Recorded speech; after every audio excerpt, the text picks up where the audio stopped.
ఏర్పాటయ్యి రాష్ట్రంలో ప్రజాపాలన కొనసాగుతున్న నేపథ్యంలో రాష్ట్ర ముఖ్యమంత్రిగా యనుమల రేవంత్ రెడ్డి రూపంలో పాలమూరు ముద్దుబిడ్డ ఉండడం మన ప్రాంతానికి ఒక సువర్ణ అవకాశం.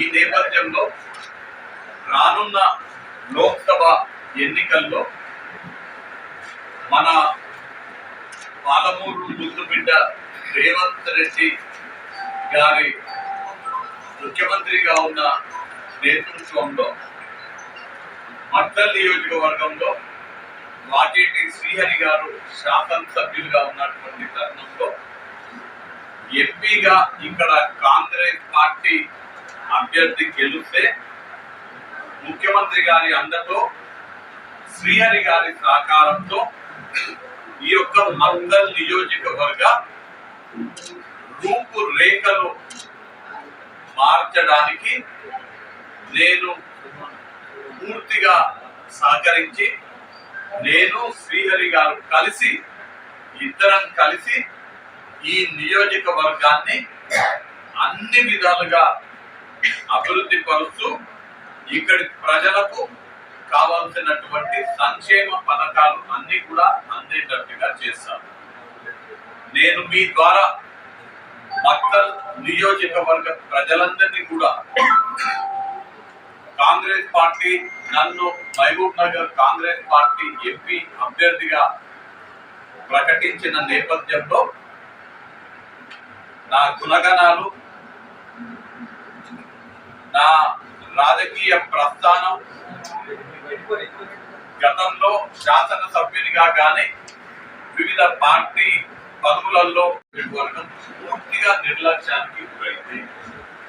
మరీ ముఖ్యంగా మద్దల్ నియోజకవర్గం కూడా గతంలో అధికారంలో ఉన్నటువంటి నాయకులు మద్దల్ నియోజకవర్గాన్ని ఏ మాత్రం కూడా పట్టించుకోకుండా నిర్లక్ష్యానికి గురి చేయడం జరిగింది.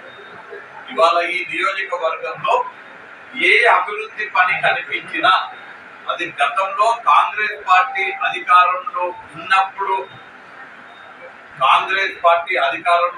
విడుదలైనటువంటి నిధులతో చేసినటువంటి పనులే తప్ప గత 10 సంవత్సరాలలో ఈ కార్యక్రమం చేసినాము, ఈ ప్రాజెక్టులు తీసుకొచ్చినామని చెప్పేటువంటి పరిస్థితి లేదు.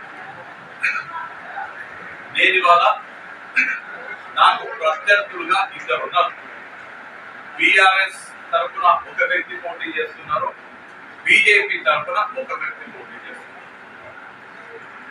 బీఆర్ఎస్ కి సంబంధించినటువంటి అభ్యర్థి నాకైతే ఇక్కడ కనపడట్లేదు, అందుకు నేను వారి గురించి ప్రస్తావన చేయకూడదు.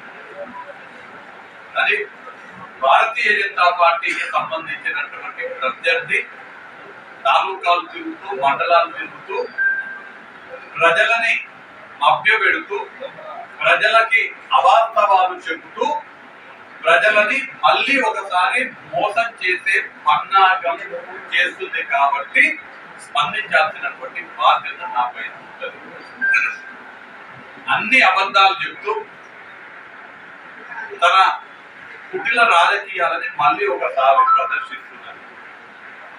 ఉదాహరణకు ఈ మధ్యనే మన ప్రాంతానికి సంబంధించిన